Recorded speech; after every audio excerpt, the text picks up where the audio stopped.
नमस्कार विद्यार्थी मित्रांनो, आज आपण अभ्यासणार आहोत पाठ 18 ध्वनीची निर्मिती। चला तर मग पुढे काही घटना दिल्या आहेत, त्यांचा तुम्ही अनुभव घेतला असेल तर विधानासमोरील रिकाम्या चौकटीत बरोबर अशी खूण करा। जर त्या घटनेचा अनुभव घेतला नसेल तर चूक अशी खूण करा। आपल्या दैनंदिन जीवनात आपण या घटना नेहमीच अनुभवतो। उदाहरणार्थ, टाळी वाजवणे, संगीत वाद्य वाजवणे, फटाका फोडणे, बंद दरवाजावर हाताने वाजवणे, पेनच्या टोपणाच्या सहाय्याने शिट्टी वाजवणे, मोबाईल वाजत असताना त्यावर हात ठेवणे, घंटेचा टोल दिला आणि नाद निर्माण झाला, हे सुद्धा तुम्ही ऐकलेलं असेल। एखादं भांडं जेव्हा पडतं तेव्हा त्याचा आवाज होतो। आकाशात वीज कळाली तरी आपल्याला त्याचा आवाज ऐकू येतो। ध्वनी चालू असताना स्पीकरवर आपण कधीकधी हात ठेवतो। तर अशा काही घटना असतील तर आपल्याला काय जाणवते?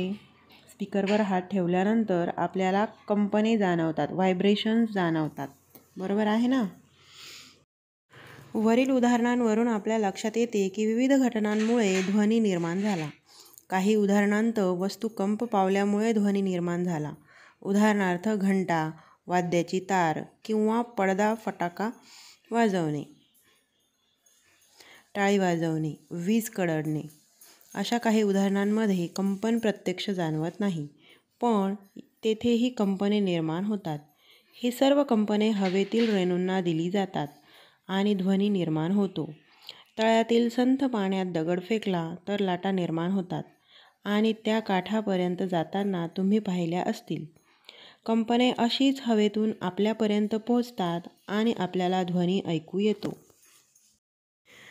तुम्हाला माहीत आहे का, एखादा गायक गाणे सुरू करण्यापूर्वी वाद्ये लावून घेतो। म्हणजे काय करतो?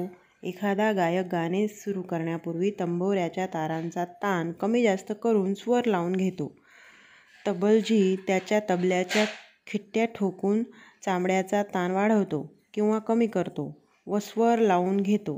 गायक कोणत्या पट्टीत गाणार आहे हे संवादिनी वादक माहिती करून घेतो। हे स्वर जुळवून घेणे म्हणजे स्वरांची उंची जुळवून घेणे। भारतीय संगीतात सारेगमपधनी हे स्वर चढत जाणाऱ्या उंचीचे आहेत।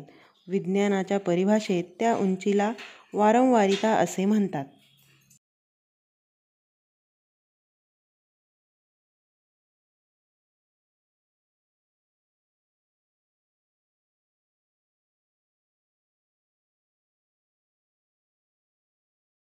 ध्वनी कसा निर्माण होतो व एखाद्या माध्यमातून प्रवास करून आपल्यापर्यंत पोहोचतो व ऐकू येतो हे तुम्ही मागील इयत्तेत शिकला आहात। ध्वनी निर्माण होण्यासाठी वस्तूचे कंपन होणे आवश्यक असते, हेही तुम्ही पाहिले। प्रस्तुत पाठामध्ये कंपन म्हणजे काय, ध्वनीची उच्च नीचता, ध्वनीची तीव्रता व पातळी या गोष्टी आपण समजून घेणार आहोत। तंबोऱ्यासारख्या तंतुवाद्याची तार छेडली असता ती तार कंपन पावत असल्याचे दिसते। कंपन पावताना तारेची दोन्ही टोके स्थिर असतात। कंपन पावताना तार मध्यस्थितीपासून एका बाजूला जाऊन पुन्हा मध्यस्थितीत येते। तारेची अशी गती पुन्हा ठराविक काळाने होत राहते। या गतीला नियतकालिक गती म्हणजेच पिरियॉडिक मोशन असे म्हणतात। कोणत्याही वस्तूच्या लयबद्ध कंपनामुळेच ध्वनी निर्माण होतो। जितका वेळ वस्तूला कंपने असतात तितका वेळ आपण ध्वनी ऐकू शकतो, परंतु कंपायमान वस्तूला हात लावल्यास कंपने थांबतात व ध्वनी ऐकू येणे बंद होते। काही वेळा आपल्याला वस्तूची कंपने दिसतात, परंतु काही वेळा कंपने इतकी सूक्ष्म असतात की ती डोळ्यांना दिसत नाहीत। विद्यार्थ्यांनो, तुम्हाला माहीत असलेल्या वाद्यांची यादी करून त्या वाद्यांच्या कोणत्या भागात कंपने निर्माण होतात याची नोंद तुम्ही वहीमध्ये करायची आहे।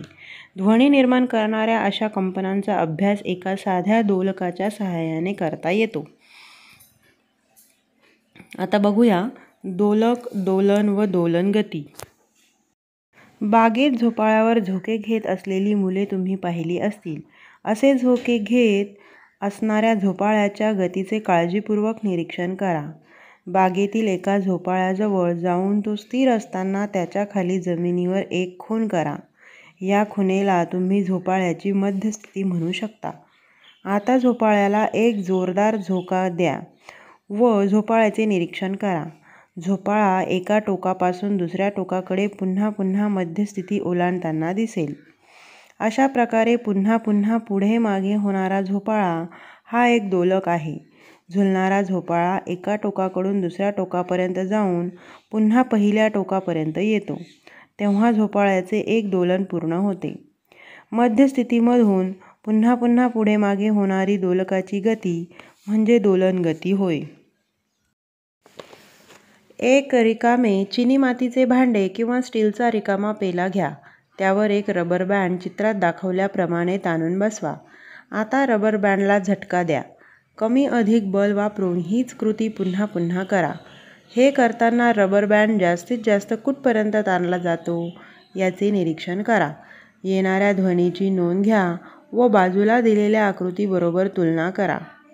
रबर बँड ताणून तो सोडून दिल्यानंतर त्याला कंपने प्राप्त होतात. बाजूच्या आकृतीशी कंपनांची तुलना करू. जेव्हा रबराच्या मूळ स्थितीपासून रबर ताणले जाते तेव्हा ते बी या स्थितीत येते. यावेळी रबर वक्र स्थितीत येते. मूळ स्थितीपासून म्हणजेच ए पासून रबर ताणल्यानंतरच्या म्हणजेच बी पर्यंतच्या जास्तीत जास्त अंतरालाच कंपनाचा आयाम असे म्हणतात. आयामाला इंग्लिशमध्ये ॲम्प्लिट्यूड असे म्हणतात. जेव्हा रबरावर जास्त बल लावले जाते तेव्हा ते जास्त ताणले जाते, म्हणजेच आयाम वाढतो. सोडून दिल्यावर अशा रबराचा मोठा आवाज येतो. रबरावर कमी बल लावले की रबर कमी ताणले जाते, तेव्हा आयाम कमी होतो. अशा वेळी आवाजही लहान येतो. सुमारे अर्ध्या मीटर लांबीचा एक पक्का दोरा घ्या. त्याला एक छोटासा लोखंडी अथवा लाकडी गोळा बांधा व चित्रात दाखवल्याप्रमाणे एका आधारकाला हवेत अधांतरी राहील असा टांगून ठेवा. या दोलकाला लंबक म्हणजेच पेंडुलम असे म्हणतात. लंबकाला दोलन गती द्या. लंबकाच्या ए या मूळ स्थितीपासून बी किंवा सी पर्यंत व्यापलेल्या महत्तम अंतरास दोलनाचा आयाम असे म्हणतात. आकृतीमध्ये ए बी किंवा ए सी हा दोलनाचा आयाम आहे. दोलकाचा दोलनकाळ व वारंवारिता. Time period of oscillation and frequency. दोलकाला एक दोलन पूर्ण करण्यासाठी लागलेल्या कालावधीला दोलकाचा दोलनकाळ असे म्हणतात. मागील कृतीमध्ये दोलकाला बी या ताणलेल्या स्थितीपासून ए या मूळ स्थितीकडे व तेथून सी या स्थितीकडे व परत ए कडे व ए कडून पुन्हा बी स्थितीपर्यंत असे B to A to C, C to A आणि ए टू बी अंतर कापण्यास लागणारा वेळ म्हणजेच दोलकाचा दोलनकाळ टी असे म्हणतात. दोलकाने एका सेकंदात पूर्ण केलेल्या दोलन संख्येला दोलकाची वारंवारिता असे म्हणतात.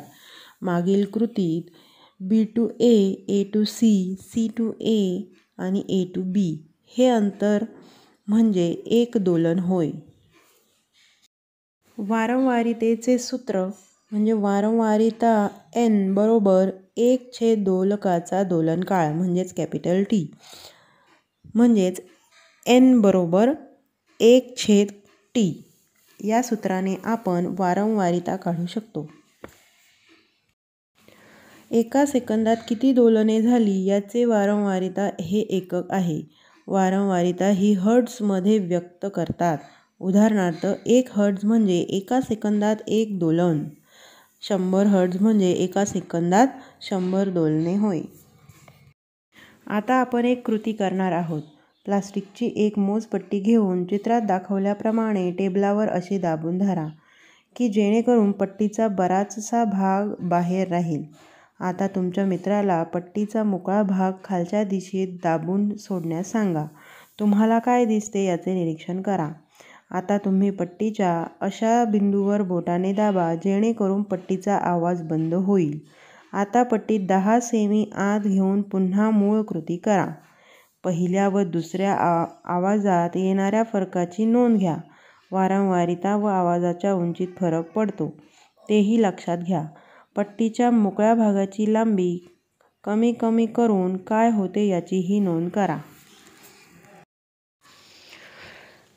पुरेशा लांबीचा पक्का दोरा घेऊन दोऱ्याला धातूचा किंवा एक लाकडी लहान गोळा बांधून दोलक तयार करा. आपल्याला परत एक कृती करायची आहे आणि त्यासाठी आपल्याला एक दोरा घेऊन त्याला धातूची किंवा लाकडी गोळा बांधायचा आहे व पेंडुलम तयार करायचा आहे. दोलकाच्या दोऱ्याची लांबी सेंटीमीटरमध्ये मोजून नोंद करा. हा तयार केलेला दोलक आधारकाला अधांतरी टांगा. आता या दोलकास झोका द्या. 20 दोलने किती सेकंदात पूर्ण होतात हे स्टॉप वॉचच्या सहाय्याने नोंदवा. आता दोलकाची लांबी 10 सेमीने कमी करून वरील कृती पुन्हा करा. अशी कृती 4 ते 5 वेळा करा.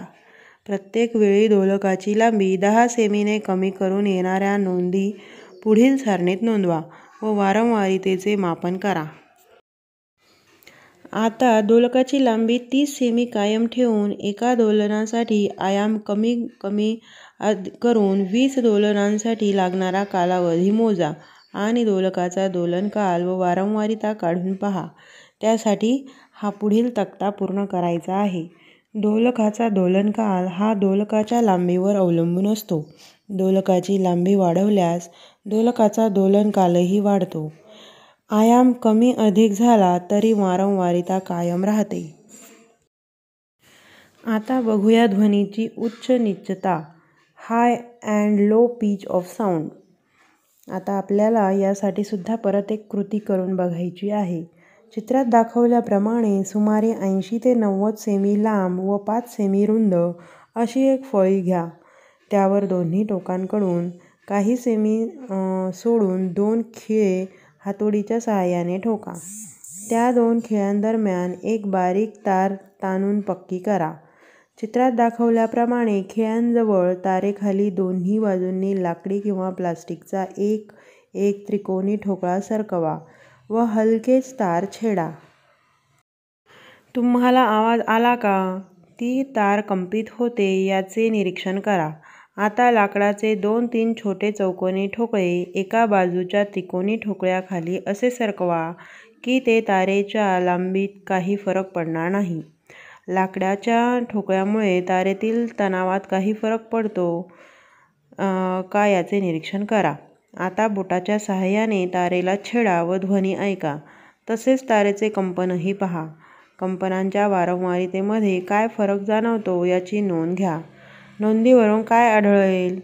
तारेचा ताण वाढवला तर वारंवारिता वाढते व ताण कमी केला तर वारंवारिता कमी होते. ताण वाढलेला असताना येणारा ध्वनी उच्च असतो तर ताण कमी असताना तो निच्चतम असतो. याला ध्वनीची उच्च नीचता असे म्हणतात. आता बघूया ध्वनीची तीव्रता व ध्वनीची पातळी, intensity of sound and sound level. ध्वनीचा लहान मोठेपणा सांगण्यासाठी ध्वनीची तीव्रता व ध्वनीची पातळी या 2 संज्ञा वापरतात. ध्वनीची तीव्रता ही ध्वनीच्या कंपनांच्या आयामाच्या वर्गाच्या प्रमाणात असते. उदाहरणार्थ, आयाम दुप्पट केला तर ध्वनीची तीव्रता चौपट होते. ध्वनी पातळी ही डेसिबल या एककात मोजतात. ध्वनीच्या तीव्रतेचा वापर करून गणिती सूत्राने डेसिबल या ध्वनीच्या पातळीचे परिमाण काढता येते. अलेक्झांडर ग्राहम बेल या शास्त्रज्ञाच्या कार्याच्या सन्मानार्थ ध्वनी पातळी डेसिबलमध्ये सांगतात. ध्वनीची तीव्रता 10 पटींनी वाढते तेव्हा ध्वनी पातळी 10 डेसिबलने वाढते. आता बघूया श्राव्य ध्वनी म्हणजे ऑडिबल साऊंड आणि अवश्राव्य ध्वनी म्हणजे इन्फ्रासॉनिक साऊंड. श्राव्य ध्वनी म्हणजे काय? तर मनुष्यास ऐकू येणाऱ्या ध्वनीची वारंवारिता 20 हर्ट्झ ते 20,000 हर्ट्झ या दरम्यान असते. आपल्या कानाला तोच ध्वनी ऐकू येतो. म्हणजे 20 पेक्षा कमी किंवा 20,000 पेक्षा जास्त ध्वनी आपल्या कानांना ऐकू येत नाही. जो ध्वनी आपल्या कानांना ऐकू येतो त्याला श्राव्य ध्वनी म्हणतात, म्हणजेच ऑडिबल साऊंड. आता बघूया अवश्राव्य ध्वनी, इन्फ्रासॉनिक साऊंड. आपल्या दोन्ही हातांची होणारी हालचाल, झाडावरून पाने गळून पडताना होणारी हालचाल यांचा तुम्ही आवाज ऐकला आहे का? आता यासाठी एक कृती करूया. एका सेकंदात 3 ते 4 वेळा दोलने होतील अशा पद्धतीने दोलकाला झोका द्या व काही आवाज ऐकू येतो का ते काळजीपूर्वक निरीक्षण करा. 3-4 दोलने एका सेकंदात म्हणजेच 3-4 हर्ट्झ वारंवारितेचा हा ध्वनी असेल. मनुष्य 20 हर्ट्झपेक्षा कमी वारंवारितेचा ध्वनी ऐकू शकत नाही. वर दिलेल्या सर्व उदाहरणांत दोलने तर झाली आहेत पण ध्वनी ऐकू आला नाही. याचाच अर्थ हा ध्वनी 20 हर्ट्झपेक्षा कमी वारंवारितेचा आहे. ज्या ध्वनीची वारंवारिता 20 हर्ट्झपेक्षा कमी असते अशा ध्वनीला अवश्राव्य ध्वनी असे म्हणतात. 20 हर्ट्झपेक्षा कमी वारंवारितेचे ध्वनी व्हेल, मासे, हत्ती, गेंडा या प्राण्यांमार्फत काढले जातात. आता बघूया अल्ट्रासॉनिक किंवा सुपरसॉनिक साऊंड. श्राव्यातीत किंवा स्वनातीत ध्वनी. 20,000 हर्ट्झपेक्षा अधिक वारंवारितेच्या ध्वनीला श्राव्यातीत किंवा स्वनातीत ध्वनी म्हणतात. अशा प्रकारचे ध्वनी मनुष्य ऐकू शकत नाही, परंतु काही प्राणी उदाहरणार्थ कुत्रा हा अशा प्रकारचे ध्वनी ऐकू शकतो. माणसाला ऐकू न येणाऱ्या अशा अवश्राव्य ध्वनीद्वारे 10 किलोमीटर अंतरापर्यंत हत्ती एकमेकांशी संवाद साधत असल्याचे सिद्ध झाले आहे. कुत्री व इतर प्राणी त्यांना प्रत्यक्ष भूकंप होण्यापूर्वी त्याची चाहूल श्राव्यातीत ध्वनीद्वारे लागते, असाही एक समज आहे. याविषयी अधिक माहिती इंटरनेटच्या सहाय्याने मिळवा. आता बघूया श्राव्यातीत ध्वनीचे उपयोग. घड्याळाचे सूक्ष्म भाग तसेच नाजूक दागिन्यांची स्वच्छता करण्यासाठी होतो. शरीरातील भाग पाहण्यासाठी होतो. मेंदूतील गाठी ओळखण्यासाठी होतो. धातूंमधील दोष ओळखण्यासाठी. रडार यंत्रणेमध्ये श्राव्यातीत ध्वनीचा उपयोग होतो. काही सूक्ष्मजीव व कीटक मारण्यासाठी श्राव्यातीत ध्वनीचा उपयोग होतो. समुद्राचे तळ किंवा जहाजाची स्थिती ओळखण्यासाठी सोनार, साऊंड नेव्हिगेशन अँड रेंजिंग ही पद्धत वापरतात. ध्वनीच्या उच्च नीचतेचा ध्वनीच्या वारंवारितेशी थेट संबंध आहे. शेजारील आलेखावरून आपल्याला ध्वनीची वारंवारिता व अवश्राव्य, श्राव्य व श्राव्यातीत ध्वनीबद्दल अधिक माहिती मिळते. तर शेजारील आलेखाचे व्यवस्थित निरीक्षण करायचे आहे. तर अशा पद्धतीने आपण हा पाठ इथे संपवलेला आहे. या पाठाची प्रश्नोत्तरे तुम्ही वहीमध्ये लिहायची आहे व अभ्यास करायचा आहे. धन्यवाद.